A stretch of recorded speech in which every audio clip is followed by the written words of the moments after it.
আমরা যে সময়টাতে এখন পৃথিবীতে বসবাস করছি, আমাদের আশপাশের পারিপার্শ্বিক যা অবস্থা, এই কঠিন পরিস্থিতিতে বিশেষ করে আর সকল যুগের মুসলমানদের জন্য সাধারণভাবে সাহাবায়ে কেরাম রিদওয়ানুল্লাহি তাআলা আলাইহিম আজমাইনকে পুনর্পাঠ করা এটি আমাদের জন্য অপরিহার্য।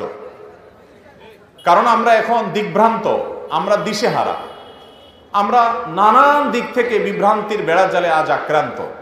এই সময়টাতে সেই সোনালী যুগের মহামানবদেরকে আমাদের নতুন করে একজনকে জানতে হবে, একজনের সিরাতকে আমাদের আলাদা করে অধ্যয়ন করতে হবে, যাদেরকে আল্লাহ রাব্বুল আলামিন নিজে নির্বাচন করেছেন তার হাবিব সাল্লাল্লাহু আলাইহি সাল্লামের সঙ্গী হওয়ার জন্য। কারা সেই সৌভাগ্যবান মানুষগুলো? কি বৈশিষ্ট্য তাদের ছিল যে মাত্র 23 বছর সময় নবী করিম সাল্লাল্লাহু আলাইহি সাল্লামের বলিষ্ঠ নেতৃত্বে গোটা বিশ্বের পুরো পটকে পরিবর্তন করে, মোড়কে চেঞ্জ করে দিয়ে, রুটকে পরিবর্তন করে অন্ধকার থেকে গোটা পৃথিবীকে অল্প সময়ের ব্যবধানে আলোকিত করে দিয়েছেন। সে মানুষগুলোর কি গুণ ছিল, কি বৈশিষ্ট্য ছিল জানা দরকার আছে না নাই? আল্লাহ রাব্বুল আলামিন বলেছেন মুহাম্মাদুর রাসূলুল্লাহ, মুহাম্মদ সাল্লাল্লাহু আলাইহি সাল্লাম তিনি আল্লাহর রাসূল, ওয়াল্লাযীনা আমানু মাআহ, যারা তার প্রতি ঈমান এনেছেন, তার সঙ্গে থেকেছেন, তার সান্নিধ্য লাভ করেছেন, তারাই হলেন সাহাবী। তাদের বৈশিষ্ট্য কি? তাদের এক নম্বরের বৈশিষ্ট্য হলো আশিদ্দাউ আলাল কুফফার। তারা কাফির আল্লাহ দ্রোহীদের ব্যাপারে তারা কঠোর মনোভাব পোষণ করে, তাদেরকে অপছন্দ করে আল্লাহর কারণে। রুহামা ও বাইনাহুম, দ্বিতীয় বৈশিষ্ট্য হলো তারা নিজেদের প্রতি নিজেরা অত্যন্ত মায়া লালন করে, অত্যন্ত ভালোবাসা লালন করে। এই নিজেদের বলতে কি? রুহামা ও বাইনাহুম, তাদের নিজেদের মধ্যে তারা একে অন্যের প্রতি খুব মায়ালু, দয়ালু, আন্তরিক সিম্পেথি দেখায়। সাহাবায়ে কেরাম রিদওয়ানুল্লাহি তাআলা আজমাইন, তাদের সম্পর্কে আল্লাহ রাব্বুল আলামিন বলছেন, আল্লাহ স্বয়ং সার্টিফিকেট দিচ্ছেন রুহামা ও বাইনাহুম, তাদের বৈশিষ্ট্য হলো তারা একে অন্যের প্রতি আন্তরিক ছিলেন, সিম্পেথি ছিলেন। আজ আমাদের অনেক মুসলমান ভাইদের আচার আচরণ, আমাদের কাজ কারবার, আমাদের দৃষ্টিভঙ্গির দিকে তাকালে মনে হয় যে আমরা অমুসলিম অথবা কুফফারদের ব্যাপারে আমাদের এত মাথা ব্যথা নাই, এত চিন্তা নাই, যতটা আমাদের ক্ষোভ, আমাদের দুঃখ, আমাদের জেদ, আমাদের আক্রোশ আমার মুসলমান ভাইয়ের প্রতি। ঠিক না ঠিক ভাই? হয়তো সব বিষয়ে একমত, কিছু বিষয় দ্বিমত থাকতেই পারে, তারপরও আমরা ভিন্ন মত পোষণ করি।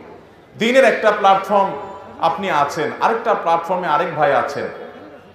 আপনি তো আর অন্তরে হাত দিতে পারেন না যে কারোর উদ্দেশ্য খারাপ। আপনি আল্লাহ তাআলার প্রতি আপনি বান্দার প্রতি সুধারণা করবেন আল্লাহকে খুশি করার জন্য, কিন্তু দেখা যায় আমরা একে অন্যের পেছনে লাগালাই করতে পছন্দ করি। যে ভাইরে, মুসলমানদের মধ্যে যে আগুন, অনৈক্যের আগুন লাগছে, নতুন করে যেন মুসলমানদের মধ্যে আগুন না লাগে, আমি আমার কোনো কথা দ্বারা, আমার কোনো আচরণ দ্বারা যেন বিভেদ না হয়, মুসলমানদের মধ্যে নতুন কোনো গ্রুপ তৈরি না হয়, অ্যাটাকিং মুভমেন্ট নিয়ে যেন কথাবার্তা না হয়, আমি অন্তত সেই উদারতাটা দেখাই। আমি যেটাকে হক সত্য মনে করছি কোনো বিষয়, আমি অবশ্যই সেটা বলবো, বলিষ্ঠভাবে বলবো, কিন্তু আমার ভিন্ন মতের মুসলমান ভাইয়ের ঈমান নিয়ে, আকীদা, বিশেষ করে তার বিশ্বাস নিয়ে, তার নিয়ত নিয়ে, তার মনে কি আছে সেটা নিয়ে এরকম আজে বাজে মন্তব্য করা অথবা আঘাত করে মন্তব্য করা বা এমন কিছু করা যে আমাদের সম্পর্কের মধ্যে আরো ফাটল তৈরি হয়, দূরত্ব তৈরি হয়, এই কাজটা আমি করব না। এর মাধ্যমে অন্তত মুসলমানদের কাছাকাছি আসার রাস্তা তৈরি হবে।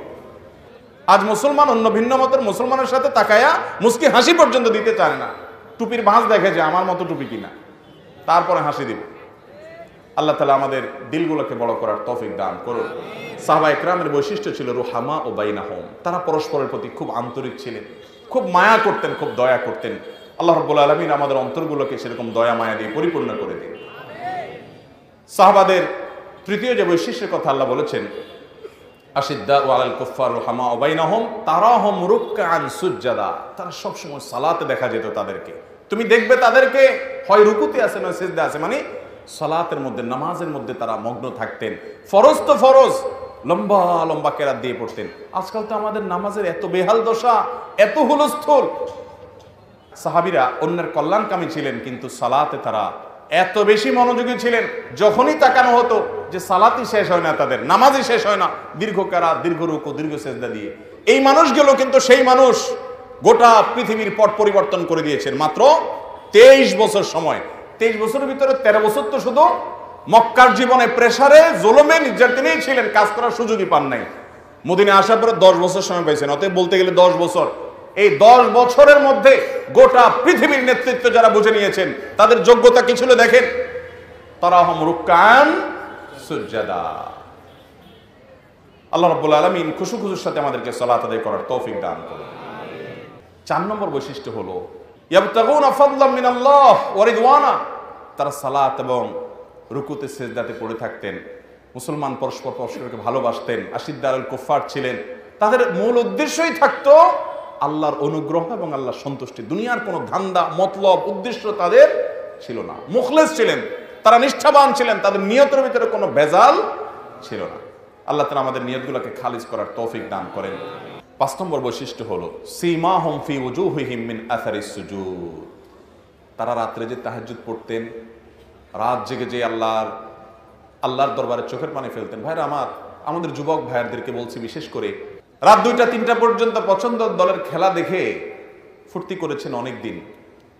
একটু কিছু কালের জন্য মাঝে মধ্যে একটু পরীক্ষা করে হলেও ভোর রাতে উঠে কনকনে শীত উপেক্ষা করে দাঁড়িয়ে লম্বা রুকু সিজদা দিয়ে তেলাওয়াত দিয়ে সালাত আদায় করে সিজদায় গিয়ে একটু চোখের পানি ফেলে আল্লাহর কাছে কেঁদে দেন।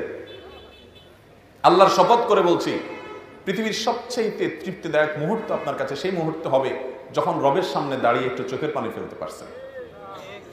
একটু চেষ্টা করে দেখেন, একটু ট্রাই করেন। তো সাহাবা একরামের ভিতরে এই বৈশিষ্ট্য ছিল ভাইরা আমার। তারা রাত জেগে যে তাহাজ্জুদ পড়তেন, দিনভর যে সালাত আদায় করতেন, তাদের ইবাদত বন্দেগীর ছাপ, এটার আলামত, এটার আভা, এটার চিহ্ন তাদের চেহারার উপর ভেসে উঠত। আব্দুল্লাহ ইবনে মাসউদ রাদিয়াল্লাহু তাআলা বলেছেন, তাদেরকে অনুসরণ করা ছাড়া, যদি অনুসরণ করতেই হয় তাদের ছাড়া কার অনুসরণ করবে? তাদেরই অনুসরণ করতে হবে, তাদেরকে ফলো করতে হবে। কানু আফদাল হাদিল উম্মাহ, তারা এই উম্মতের সবচেয়ে শ্রেষ্ঠ মানুষ ছিলেন। তাদের চাইতে শ্রেষ্ঠত্ব আর কারণ নাই। আম্বিয়া আলাইহিস সালাম তারা সবচেয়ে সেরা মানুষ ছিলেন। আবার রুহা কুলুবান, তাদের একটা বৈশিষ্ট্য হলো অন্তরের দিক থেকে তারা খুব সৎ ভালো মানুষ ছিলেন। অন্তরে কোনো বক্রতা ছিল না, প্যাচ ছিল না, 2 নম্বরে ছিল না, কপটতা ছিল না, অসাধুতা ছিল না, অসততা ছিল না, কোন প্রকার মুনাফিকি নেফাক বা খারাপ কিছু ছিল না। ফ্রেশ অন্তরের অধিকারী ছিলেন। রাদিয়াল্লাহু তাআলা আলাইহিম আজমাইন। কানু আফদাল হাদিহিল উম্মাহ, এই উম্মার সবচেয়ে শ্রেষ্ঠ সন্তান তারা ছিলেন। কানু আফদাল হাদিহিল উম্মাহ। আবার রুহা কুলুবান, অন্তরের দিক থেকে সবচেয়ে স্বচ্ছ ভালো অন্তরের অধিকারী ছিলেন। তারা ছিলেন আমাকুহা ইলমান, তাদের ইলম অনেক ছিল। সেই ইলমটা ছিল গভীর, ইলমের গভীরতা ছিল। অল্প পানি দেখবেন একটু নাড়া দিলেই নড়ে ওঠে, তাই না? গভীর পানি এত দ্রুত নড়ে না। আমরা এই জন্য 2-4 লাইন জানলে, 2-4 কলম জানলে, 2-4টা হাদিস কোরআন আয়াত জানলে আমরা সব গোষ্ঠীযুদ্ধ শুরু করে দিই। কারণ ওই যে বিলের পানির মতো না। আর সাহাবীদের ইলম ছিল কি? নদীর পানির মতো, গভীর পানির মতো। আমাকুহা ইলমান। তাদের 8 নম্বর এবং সর্বশেষ বৈশিষ্ট্য ও আকাল্লুহা তাকাল্লুফান, তাদের মধ্যে তাকাল্লুফ ছিল সবচেয়ে কম। তাকাল্লুফ বোঝেন ভাই? লৌকিকতা, লোক দেখানো মানসিকতা ছিল না। আমরা তো যে আমাদের হাসিটাও মেকি হাসি, আমাদের কান্দাটাও মেকি হাসি, মেকি কান্দা, আমাদের আপনার আবেগটাও মেকি আবেগ, আমাদের শ্রদ্ধাটাও মেকি শ্রদ্ধা, আমাদের সবই মেকি। যার জন্য এগুলো নিবেদন করি, সে সরে গেলে এরপরে আস্তে করে উফ বিরক্ত। আকাল্লুহা তাকাল্লুফান, এখন সব তাকাল্লুফে ভরা, কাচুমুচু হয়ে যাচ্ছে, ভেঙে চুরে পড়তেছে সব, বেশিরভাগই 2 নম্বরই মুনাফিকি। স্বচ্ছ মনের মানুষদের এগুলো ছিল। সাহাবীদের ভিতরে এই সরলতা ছিল। গোটা দুনিয়াকে তারা জয় করেছেন এগুলো দিয়ে, জান্নাত জয় করেছেন এগুলো দিয়ে, আল্লাহর কাছে সবচেয়ে প্রিয় পাত্র হয়েছেন এগুলো দিয়ে। স্বয়ং আল্লাহ কোরআনের সার্টিফিকেট দিচ্ছেন, রাদিয়াল্লাহু আনহুম ওয়া রাদু আনহু, তারা আল্লাহর প্রতি সন্তুষ্ট হয়েছেন, আল্লাহ তাদের প্রতি সন্তুষ্ট হয়েছেন, তারাও আল্লাহর প্রতি সন্তুষ্ট হয়ে গেছে। তাদের অন্তরে, তাদের ভালোবাসা যদি কারোর অন্তরে না থাকে, সে কখনো সচ্চা মুসলমানই হতে পারবে না। সাহাবীদের বিচ্ছিন্নভাবে কোনো সাহাবী কোনো ভুল করে থাকতে পারেন, তারা ভুলের ঊর্ধ্বে নন। কোনো অপরাধ হয়ে যেতে পারে, হয়েছে কোনো সাহাবীর দ্বারা, কিন্তু আল্লাহ তাআলা যাদেরকে আম ঘোষণা দিয়ে সন্তুষ্টির কথা জানিয়ে দিয়েছেন, মাফ করে দিয়েছেন, নানান সার্টিফিকেট দিয়েছেন, তাদেরকে নিয়ে আমরা কটু মন্তব্য করার কোনো অধিকার আল্লাহ আমাদেরকে দেন নাই। এটা আলোচনা জামাত রাখি। ভাইরা আমার, তো ইবনে মাসউদ রাদিয়াল্লাহু তাআলা বলেছেন ইখতারাহুমুল্লাহু লিসুহবাতি নবিয়িহি ওয়া লিইকামাতি দীনিহি। আরে এই লোকগুলো নবীজি সাল্লাল্লাহু আলাইহি সাল্লামের সাহাবী কাকতালীয়ভাবে হয় নাই, এদেরকে আল্লাহ তাআলা নির্বাচন করেছেন তার নবীর সঙ্গী হবেন এরা অমুকের ছেলে অমুক, অমুকের ছেলে অমুক, ওই যোগ্যতা তাদের মধ্যে দিয়ে আল্লাহ তাআলা নবীর সঙ্গী হিসেবে তৈরি করেছেন এবং দ্বীনকে কায়েম করার জন্য আল্লাহ তাদেরকে ব্যবহার করেছেন। এটা আল্লাহর নির্বাচন, আল্লাহ নির্বাচন করেছেন তাদেরকে। তাদের উপরে চিন্তা ভাবনা আমাদের কেমন হওয়া উচিত? ফারিফু লাহুম ফাজলাহুম, তিনি বলেছেন অতএব তাদের মর্যাদা বোঝার চেষ্টা করো। ওয়াত্তাবিউহুম আলা আসারিহিম, তারা দুনিয়া থেকে চলে গেলে তাদের পদাঙ্ক অনুসরণ করো। ওয়াতামাসসাকু বিমাস্তাতা'তুম মিন আখলাকিহিম ওয়া সিয়ারিহিম, তাদের আখলাক, তাদের চরিত্র, তাদের জীবন চরিত্র এটাকে যতটুকু পারো অনুকরণ করার চেষ্টা করো। ফাইন্নাহুম কানু আলাল হাদিয়িল মুস্তাকিম, কারণ তারা সঠিক হাদির উপরে, সঠিক পথের উপরে তারা ছিলেন, অতএব তাদের অনুসরণ করো। রাদিয়াল্লাহু আনহুম ওয়া রাদু আন, হে আল্লাহ আপনি তাদের সবাইকে তাদের উপযুক্ত জাযা, সর্বোত্তম বিনিময় দিয়ে ভূষিত করেন, আমাদেরকে তাদের অনুসরণ করার তৌফিক দান করেন।